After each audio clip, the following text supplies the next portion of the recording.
ಅಂಥ ಹುಡುಗ ತಾಯಿಯನ್ನು ಕಳ್ಕೊಂಡಿರುವಂಥ ಈ ಸಂದರ್ಭವನ್ನು ಅದು ಹೇಗೆ ನಿಭಾಯಿಸೋಕ್ಕಾಗುತ್ತೆ ಹೇಳಿ.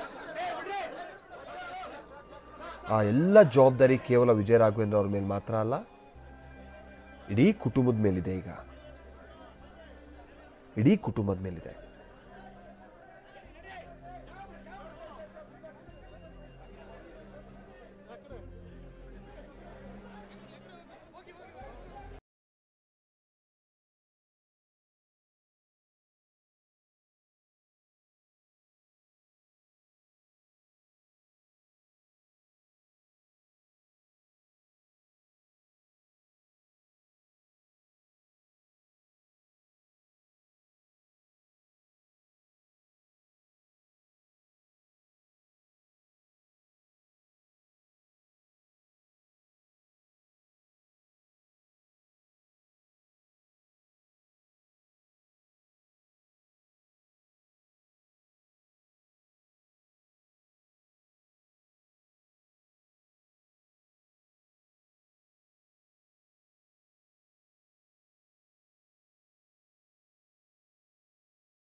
ದಿನಾ ಬಹಳ ಕಾಲ್ ಮಾಡ್ತಾ ಇದ್ರು ಅಂತ ಹೇಳಿ ಅಂತಿಮ ದರ್ಶನವನ್ನು ಪಡಿಬೇಕು ಅನ್ನುವಂತಹ ಅಭಿಮಾನಿಗಳೇನಾದರೂ ಅವರು ಜನರೇನಿದ್ದಾರೋ ಇಲ್ಲಿಗೆ ಆಗಮಿಸಿರ್ತಕ್ಕಂಥದ್ದು. ಈಗ ನಿವಾಸದ ಮುಂಭಾಗದಲ್ಲಿ ಸಂಪೂರ್ಣವಾಗಿ ಸಿದ್ಧತೆಗಳು ಕೂಡ ಆಗಿರುವಂಥದ್ದು. ಸ್ಪಂದನ ಅವ್ರನ್ನ ಅಂತಿಮ ದರ್ಶನಕ್ಕೆ ಇಲ್ಲಿ ಸಿದ್ಧತೆಗಳನ್ನು ಮಾಡಿರುವಂತಹ ಸನ್ನಿವೇಶ ಇದು. ಸೊ ಹೀಗಾಗಿ ಇನ್ನು ಅವರ ಪಾರ್ಥಿವ ಶರೀರ ಯಾವಾಗ ಬರುತ್ತೆ ಅಂತ ಕಾಯ್ತಿದ್ದಂತಹ ಜನರು ಸರ್ತಿ ಸಾಲಲ್ಲಿ ನಿಂತಿರ್ತಕ್ಕಂಥದ್ದು.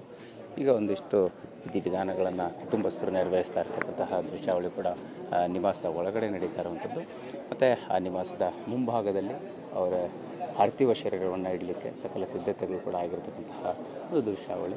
ಸೊ ಈಗಷ್ಟೇ ಕೆಲವೇ ಕ್ಷಣದ ಹಿಂದೆ ಸ್ಪಂದನ ಅವರ ಪಾರ್ಥಿವ ಶರೀರ ಈ ಮಲ್ಲೇಶ್ವರಂ ನಿವಾಸಕ್ಕೆ ಆಗಮಿಸಿದೆ. ಇನ್ನು ಸಾಕಷ್ಟು ಸಂಖ್ಯೆಯ ಅಭಿಮಾನಿಗಳಾಗಿರ್ಬೋದು, ಜನರಾಗಿರ್ಬೋದು, ಮತ್ತು ಕುಟುಂಬ ವರ್ಗದವರಾಗಿರ್ಬೋದು ಎಲ್ಲರೂ ಕೂಡ ಇಲ್ಲಿ ಆಗಮಿಸಿದ್ದಾರೆ.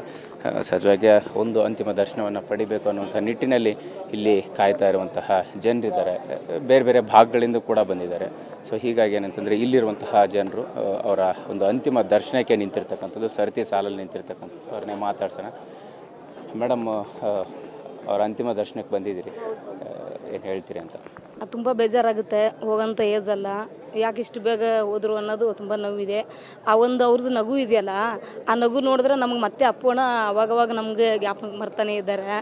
ಅದು ತುಂಬ ನೋವು ಆಗ್ತಾಯಿದೆ, ಹೇಳ್ಕೊಳ್ಳೋಷ್ಟು ತುಂಬ ಕಷ್ಟ ಆಗ್ತಾಯಿದೆ ನಮಗೆ. ಅಪ್ಪಣ್ಣನೇ ನಾವು ಮರ್ತಿಲ್ಲ. ಇವಾಗ ದಿವ್ಸನಾಗ ಇಲ್ಲಾಂದ್ರೆ ಒಂದ್ಸಲ ನೆನಪು ಮಾಡ್ಕೊಂಡು ಅವಳತ್ತೆ ಅವ್ರದ್ದು ಫಿಲ್ಮ್ ಆಗಿರ್ಬೋದು, ಅವ್ರದ್ದು ನೆನೆಸ್ಕೊಂಡು ತುಂಬ ಬೇಜಾರಾಗುತ್ತೆ. ಇವ್ರ ನಗು ಒಂದು ನೋಡಿದ್ರೆ ನನಗೆ ಸೇಮ್ ಅಪ್ಪನಿಗೆ ನೋಡ್ದಂಗೆ ನಿನ್ನಿಂದ ಹಂಗೆ ಬರ್ತಾಯಿದೆ ನನಗೆ. ನಾವು ಅವ್ರನ್ನ ಮರ್ತಿಲ್ಲ, ತುಂಬ ಬೇಜಾರಾಗುತ್ತೆ ಸರ್. ಅವ್ರನ್ನ ಮರೆಯೋಕ್ಕೂ ಮುಂಚೆನೇ ಮತ್ತೊಂದು ಆಘಾತ. ಸೊ ಈಗ ನೀವು ರಾತ್ರಿನೂ ಕೂಡ ಅಂದರೆ ಬಂದು ಅವರ ಅಂತಿಮ ದರ್ಶನಕ್ಕೆ ನಿಂತಿದ್ದೀರಿ. ಎಲ್ಲಿಂದ ಬಂದಿದ್ದೀರಾ, ಹೇಗೆ ಸರ್? ಯಶವಂತಪುರ ಅಂತ ಬಂದಿದ್ದೆವು. ಅಂದರೆ ತುಂಬ ನೋವಾಗುತ್ತೆ. ನೋಡಿದೆವು ನ್ಯೂಸಲ್ಲಿ ನೋಡಿದ ತಕ್ಷಣ ಇಲ್ಲ ಹೋಗಲೇಬೇಕು ಅಂತ ಹೇಳ್ಬಿಟ್ಟು ನಾವು ಹಂಗೆ ಭಯ ಬೀಳಾರ್ದಂಗೆ ಬಂದುಬಿಟ್ಟೆವು. ಭಯ ಆಗ್ತಾಯಿತ್ತು, ಅಡ್ರೆಸ್ ಗೊತ್ತಾಗಲಿಲ್ಲ. ಹಂಗೆ ಅದಲ್ಲಿ ಹೋಗೋ ಬರೋರನ್ನೆಲ್ಲ ಕೇಳ್ಕೊಂಬಂದೆವು. ಅಂದರೆ ರಾಘವಣ್ಣ ಇದು ಹೆಂಗೆ ಫೇಸ್ ಮಾಡ್ತಾರೆ ಅನ್ನೋದೇ ನಮಗೆ ಒಂದು ದೊಡ್ಡ ಇದು ಪ್ರಶ್ನೆ ಆಗಿದೆ ಸರ್. ತುಂಬ ಕಷ್ಟ ಆಗ್ತಾಯಿದೆ. ಇದು ಇಲ್ಲಿ ಸ್ಪಂದನ ಅವರ ಅಂತಿಮ ದರ್ಶನಕ್ಕೆ ಆಗಮಿಸಿರ್ತಕ್ಕಂತಹ ಸಾರ್ವಜನಿಕರ ಮಾತಾಗಿರ್ತಕ್ಕಂಥದ್ದು. ಸಹಜವಾಗಿ ರಾಘವ್ ಅವರು ಇದನ್ನೆಲ್ಲವನ್ನೂ ಕೂಡ ಹೇಗೆ ಫೇಸ್ ಮಾಡ್ತಾರೆ ಅನ್ನೋಂಥ ದೊಡ್ಡ ಭಯ ಆಗಿದೆ ಅನ್ನೋಂಥ ಮಾತನ್ನು ಹೇಳ್ತಾ ಇರುವಂತೆ. ಕ್ಯಾಮ್ರಾ ಪರ್ಸನ್ ವಾಲಿ ಜೊತೆ ಮಾಲ್ತೇಶ್ ಚೆಗ್ಗಿನ್, TV9 ಬೆಂಗಳೂರು.